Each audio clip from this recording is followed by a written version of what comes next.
I have a memory from very young in my childhood that I can't remember whether it was all just a thought process I had in my head or something I expressed out loud to somebody and then they answered me about.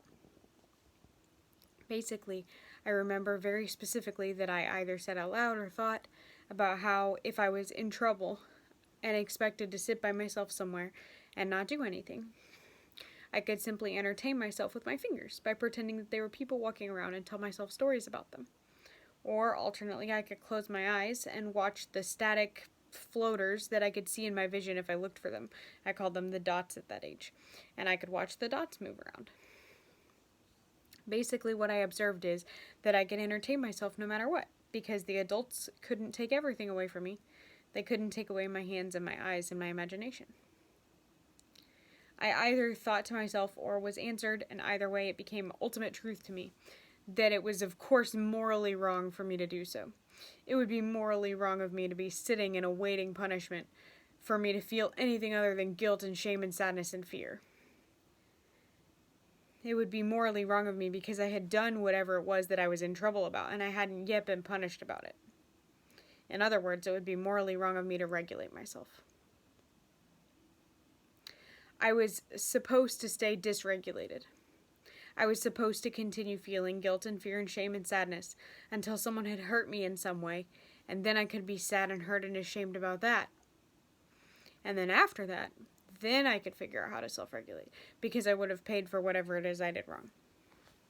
Usually I would sort of be expected to co-regulate with the person who had just hurt me, emotionally or physically, which is not real co-regulation. This whole thing felt viscerally upsetting and gross to even type out, to even talk about. I would have called it sin because of evangelical Christianity, but I don't think this is a Christian exclusive framework. This is the same framework that underlies needing to find a logical consequence for kids' behavior, because the natural consequence, the thing that just happened by itself, isn't bad enough to make the kid regret it or not do it again. This is the framework that underlies the whole adult imposition of consequences. You have done something. You don't seem to care or be upset enough by the results of having done that, and will make sure that you do care or are upset enough by hurting you in some way. Don't you dare regulate yourself before that, because then I'll assume that you're unempathetic and don't care. Your body coming back to baseline is a bad thing. I hope I don't have to elaborately explain why your body coming back to baseline is a morally bad thing is so damaging to learn as a young child. I am not saying that you're a horrible parent for using consequences with your child.